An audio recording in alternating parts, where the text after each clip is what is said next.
शस्त्र निकाल के किसी निर्दोष तो उनके पास पीछे हाथ में डंडा भी है वो भी। और एक वीडियो और आई है जिसमें थोड़ी देर पहले की उससे एक निहंग सिंह से तलवार छीनी जा रही है।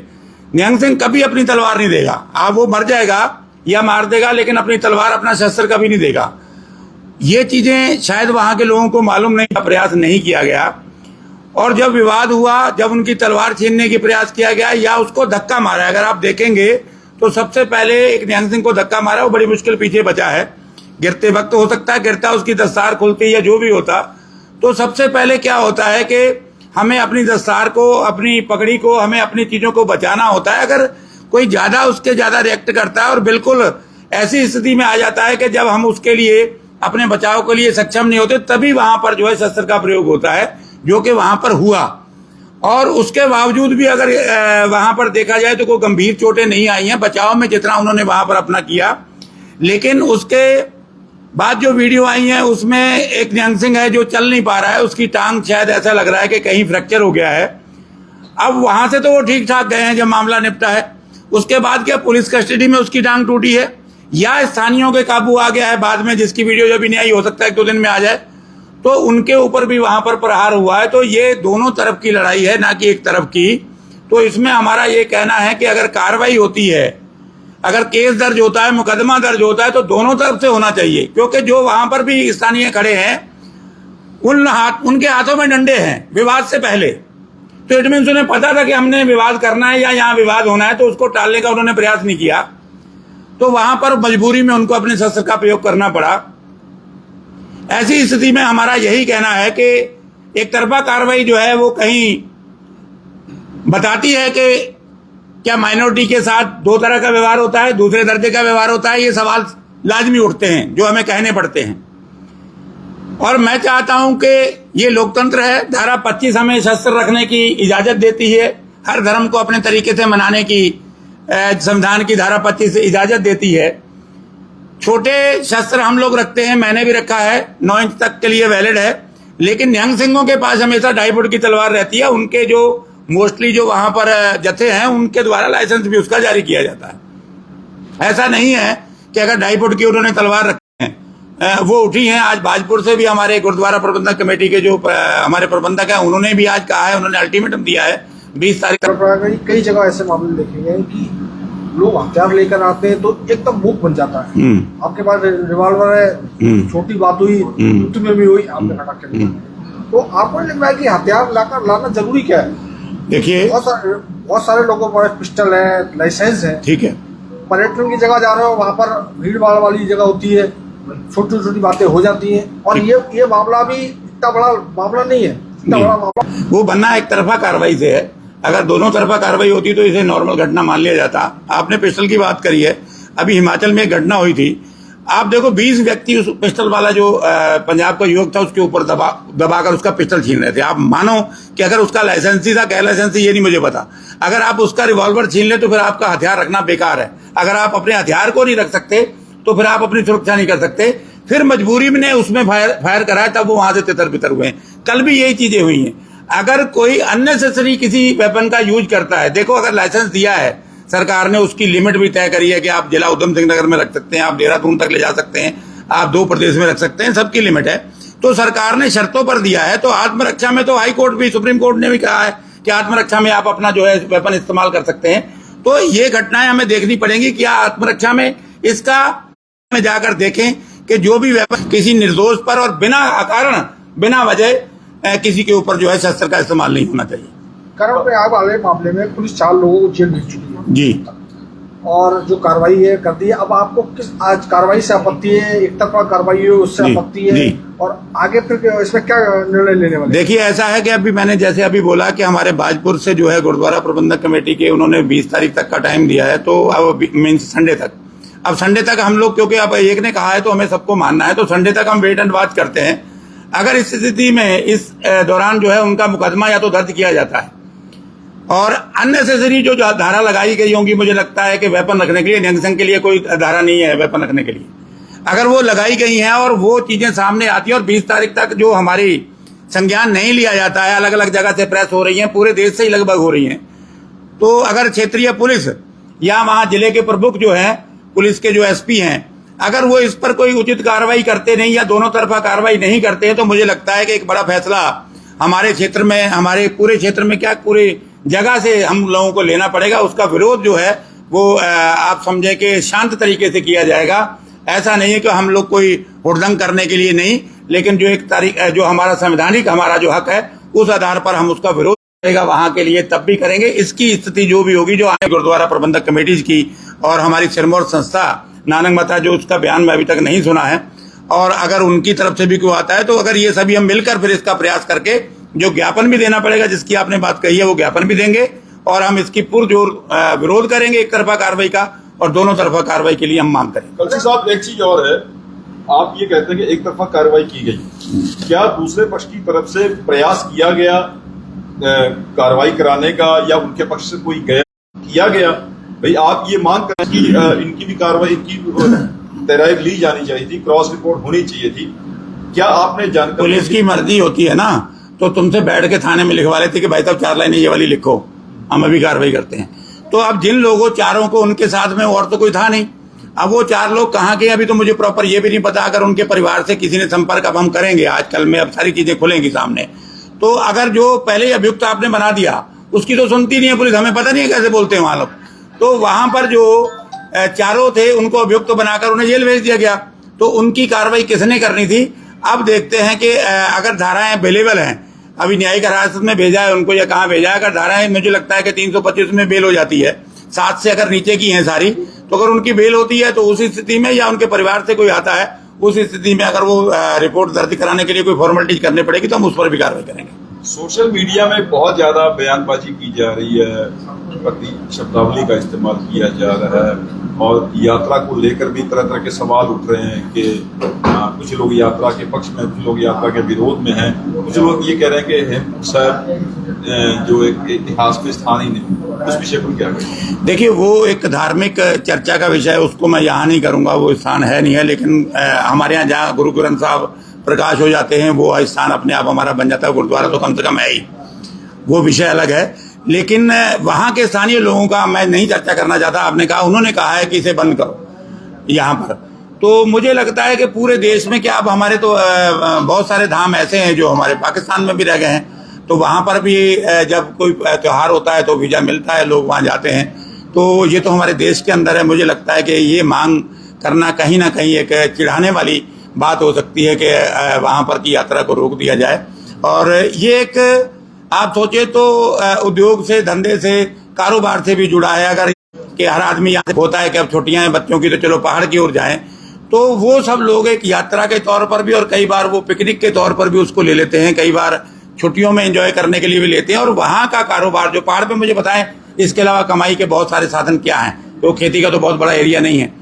तो अगर ये लोग जाते हैं तो वहाँ पर मुझे लगता है कि एक रोजगार का साधन मिलता है, और ये कह देना कि इसे बंद कर देना, ये कहीं ना कहीं वहाँ के लोगों के साथ भी अन्याय होगा जो इस कारोबार के ऊपर डिपेंड करते हैं। अगर आप जाते समय कोई मैसेज देना चाहें हमारे जो कर्ण प्रयाग के वासी हैं, वहाँ के लोगों को भी, यहाँ के लोगों को भी, कि अब जो घटना हो चुकी है वो तो वापस नहीं आ सकती है, एक अच्छा मैसेज देना चाहें प्रशासन को भी, हमारे यहाँ के जिले की संगत को भी, पहाड़ वासियों को भी, ताकि भाईचारा कायम। मैं आपकी बात का संज्ञान है, मैं लास्ट में जैसे समापन करेंगे, अभी सिर्फ 1 मिनट के लिए समय, थोड़ा सा समय हमारे अमन जी के पास है, वो कुछ ना कुछ कहेंगे, इसके बाद में मैं आपका मैसेज बताऊंगा। जी अमर ढिल्लों जी, सबसे पहले अपना परिचय दे दीजिए। ये टीम भारतीय सिख संगठन के आदरणीय प्रदेश देविंदर सिंह विर्क जी और सुखविंदर सिंह जी, ये भारतीय सिख संगठन की टीम है। और जो कर्ण प्रयाग में घटना घटी वो नहीं घटनी चाहिए थी, क्योंकि अभी अध्यक्ष जी बता रहे थे कि सिखों का इतिहास के बारे में शायद उन्हें ये पता नहीं था। ये वो निहंग सिंह हैं जो आज से पहले हमारी रक्षा किया करते थे। हमें अगर आज तक किसी ने बचाया है तो ये वो निहंग सिंह फौजों ने बचाया है। और जो उनके साथ हुआ, वहाँ पे वो टूरिज्म के लिए नहीं गए थे, वो वहाँ पे पवित्र स्थान हेमकुंड साहब की यात्रा में गए थे, उस यात्रा से वापस आते हुए जो घटना घटी वो निंदनीय है, क्योंकि लोकल की बॉडी को ये नहीं पता है कि जब वो कोई भी हमारे सिखों में चोला पहन लेता है, जो अपनी शाही फराक है, जो हमारे गुरु साहब ने हमें फौज दी है, ये वो निहंग सिंह हैं जो सदैव अपनी पूरी पोशाक में रहते हैं और अपने सारे शस्त्र साथ में लेके आते हैं। उनकी 3 फुट की तलवार का लाइसेंस उसको कहीं भी पूरे देश में लेके जा सकते हैं। अच्छा, प्रबंधन है वहाँ का। मैं एक बयान भी देख रहा था, कल परसों में आया था, उन्होंने कहा कि शस्त्रों का जो है यूज धार्मिक जो है अपनी आज़ादी को उसे बचाने के लिए करती है, ऐसी जगहों पर नहीं होना चाहिए। देखिए, मैंने क्या कहा अभी आपको कि वो जो निहंग हम नहीं पहन सकते ज़्यादा 3 फुट की तलवार, हम बिना ड्रेस के, बिना लाइसेंस के हम नहीं हर जगह लेके जा सकते, मगर निहंग सिंह फौज जो है वो एक सिख आर्मी है। वो आर्मी है जो कहीं भी शस्त्र लेके जा सकती है। उसे पूरा जो निहंग सिंह हमारे संगठन है, निहंग सिंह फौजें हैं जो हमारी, उन्होंने उनको लाइसेंस बकायदा दे रखे हैं और वो हर जगह पे पूरे देश में, पूरे वर्ल्ड में कहीं भी वो अपना शस्त्र पहन के जा सकते हैं। उन्हें कहीं पे कोई रोक टोक नहीं है। नहीं, चलाने की बात तलवार ऐसे है कि सिख, आज आपने लहराने की और चलाने की बात कही, जब तो सिख, मुझे कहने में कोई संकोच नहीं मैं आज करूंगा, जब सिख देश के बॉर्डरों पे देश की रक्षा के लिए अपनी जान देता है तब उसका शस्त्र बुरा नहीं है। जब अन्य समाजों के लिए सिख अपनी कुर्बानी दे देता है तब वो शस्त्र हमेशा अच्छा लगता है। और जब उसने अपनी रक्षा के लिए वो अगर कृपाण चलाई है, वहाँ के स्थानीय लोगों ने जो किया हमने वीडियो में सब देखा है, मगर वहाँ के स्थानीय लोगों ने जो उनके साथ किया उसका उन्हें जवाबी कार्रवाई में उन्होंने वो शस्त्र उठाया, उससे पहले उन्होंने शस्त्र नहीं उठाया।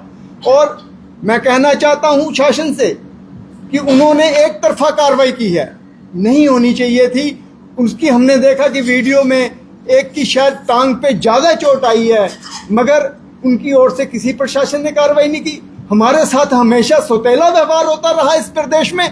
हमने इस देश के लिए कुर्बानियां दी, मगर जब हम अपनी रक्षा के लिए उस शस्त्र का प्रयोग करते हैं तो हमें अलग अलग नामों से पुकारा जाता है, कहा जाता है कि इनकी गिनती कम है। अभी कह रहे थे अध्यक्ष जी कि हम 20 तारीख तक, जैसे कि हमारे बाजपुर में उत्तराखंड में 20 तारीख तक का उन्होंने समा दिया है, हम इस पे विचार करेंगे। सभी संगठन एकजुट होकर इस पे कार्रवाई करेंगे। अगर उनकी ओर से, उन चारों व्यक्तियों की ओर से पुलिस ने स्थानीय लोगों पे कार्रवाई नहीं की तो इसके ऊपर बहुत बड़ा आंदोलन होगा। इस पे हमें कर्णप्रयाग जाना पड़ेगा तो हम कर्णप्रयाग भी जाएंगे। अगर हमें आदरणीय मुख्यमंत्री जी पुष्कर सिंह धामी जी के पास भी इसके लिए जाना पड़ेगा तो हम जाएंगे। मगर हम क्षेत्र की सभी संगत जो ये वीडियो देख रही है, आप सचेत रहिए, क्योंकि ये छोटा मुद्दा नहीं है, ये छोटी बात नहीं है कि एक भीड़ पड़ गई। अगर उस भीड़ से बचने के लिए उन्होंने अपना शस्त्र यूज कर दिया तो उन्हीं पे उल्टा केस कर दिया गया।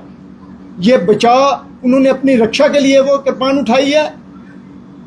कार्रवाई होती तो दोनों साइड से बराबर होती। यहाँ पे पक्षपात हमारे साथ हुआ है, वो नहीं होना चाहिए था। मैं इन्हीं बातों को कहकर अपनी वाणी को विराम दूंगा। मैं कहना चाहता हूँ कि फाइनल बात हमारे प्रदेश अध्यक्ष जी करेंगे। कलसी साहब, आपने वहाँ के उच्च अधिकारियों से या वहाँ की मौके की जो ताजा हालात हैं, यात्रा कैसे चल रही, वहाँ दिक्कत लोगों को आ रही है नहीं आ रही है, क्या आपने देखिए उसमें जो पुलिस का बुलेटिन आया वो आता रहता है। एक अधिकारी है, मुझे लगता है SP हैं, पुलिस अधीक्षक लिखा है उनके नीचे, उनका ही आ रहा है स्टेटमेंट कल परसों से। वो लगातार मैं देख रहा हूँ, आज भी देखा है। उन्होंने कहा वो कुछ लोगों ने एलिगेशन लगाए थे कि वहाँ पानी बंद कर दिया गया है, टूटी तोड़ दी गई है, जो वाटर बॉल लगे तो उस पर भी उन्होंने सफाई दी कि सब चालू है। ठीक है, वो वहाँ की व्यवस्था अगर टूटी भी हो, किसी ने तोड़ी भी शरारती ने, उन्होंने चालू कर दी तो अच्छी चीज़ है। उन चीज़ों से हमें कोई नहीं है। हमें यह है कि एक तो सांप्रदायिक सौहार्द बना रहना चाहिए, क्योंकि इसी देश में रहना है। गुलदस्ता है हमारा देश और हर तरह के, हर व्यक्ति और हर क्षेत्र के, हर भाषा के, हर धर्म के यहाँ पर रहते हैं और वो रहेंगे ही आगे, उनको कहीं अलग नहीं होना है। तो अगर ये चीज़ें अगर आएंगी तो कहीं ना कहीं मन में कड़वाहट जो है वो आगे के लिए मुश्किल होती है। तो ये चीज़ें ना आए, इसको एक संघर्ष के रूप में देखा जाए, धार्मिक संघर्ष के रूप में ना देखा जाए। और अपने बचाव के लिए किए गए कार्य के लिए देखा जाए। और मेरा मैसेज यही है कि अपनी शांति बनाए रखें, क्योंकि होता क्या है कि चंद लोगों की वजह से आपसी सौहार्द न खराब है बीच में। हर धर्म में अच्छे भले लोग होते हैं, कमेंट आते हैं, चीजों का गलत फायदा इस्तेमाल करके सोशल मीडिया आज हर कोई इस्तेमाल करता है, जी। तो वो बात कहाँ की कहाँ चली जाती है। मैं आर्गुमेंट होता है, कमेंट करेंगे। मैं एक उदाहरण देता हूँ आपकी इस बात का कि मैं कल देख रहा था एक, मैंने उसका नाम तो नहीं, वीडियो अभी भी चल रही है, वो बोला कि निहंग सिंह बहुत बड़े गतकेबाज है, मेरे से लड़के देख लें। अरे भाई 100 साल मुगलों से, 100 साल पठानों अफगानों के साथ, और जो 7.5 फुट का आदमी होता था उसे गिलजा बोलते थे, कभी इतिहास तो पढ़ लो सिखों का, तो अकेला आदमी उसके साथ लड़के 6.5 फुट का या 5.5 फुट का एक सिख जो आम वहां की एवरेज होती है। कभी पठानों का इतिहास तो पढ़ के देखो अफगानों का। मुगलों के बाद अफगानों ने जो हमें 50 साल या 60 साल अब्दाली के रूप में कराया हमारा नुकसान, उस समय यही वहां खड़े होते थे और कोई नहीं खड़ा होता। अरे भाई तुम इतने गतकेबाज हो तो भाई देश के लिए कहीं जाकर लड़ो, उनके साथ आपने क्या लड़ना। वो लोग तो व्यंगम होते हैं, उनका तो मोस्टली की तो शादी नहीं हुई है, इसीलिए वो शायद अग्रेशन भी ज्यादा रहता है, उनको पीछे बाल बच्चे कुछ नहीं रहता है।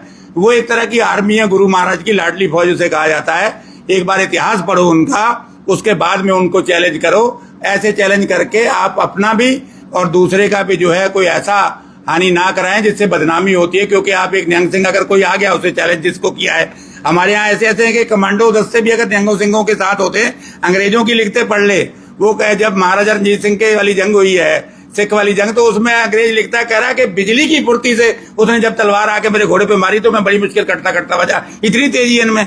कभी आप पंजाब में उन निहंग सिंहों को आप देखो जो गतका खेलते हैं, यहाँ पर भी आते हैं। नहीं देखा है तो हम यहाँ पर दिखा देंगे, फरवरी में आते हैं हमारे जो विधि चंद जी का जत्था जिनसे हम लोग जुड़े हैं, आकर देखो उनकी 2-2 घोड़ों पर 3-3 घोड़ों पर बैठते हैं, तो आप उनका मुकाबला कहीं नहीं कर सकते। इसलिए कोई ऐसी बात कहें ना कहें जिससे हमारा सांप्रदायिक सौहार्द और आपसी भाईचारा खराब हो। जिले भर में और पूरे प्रदेश के लिए मैसेज यही है कि हमारा भाईचारा खराब नहीं होना चाहिए, क्योंकि हम लोगों ने भी यहाँ रहना है, आपने भी ये रहना है। और पुलिस प्रशासन से मेरा निवेदन है कि आप इन चीजों को अन्यथा न लें, क्योंकि आप लोगों का जो काम है अपने तरीके से करना, लेकिन हमारा काम हमने अपनी ड्यूटी बजानी है, तो हम अपनी ड्यूटी कर रहे हैं। आप लोग न्यायिक कार्रवाई जो अगर उचित रूप से करेंगे, बिना भेदभाव के करेंगे, तो हम आपकी जो है सराहना करेंगे। अगर आप गलत करेंगे तो वहीं आपकी आलोचना होनी। धन्यवाद। धन्यवाद।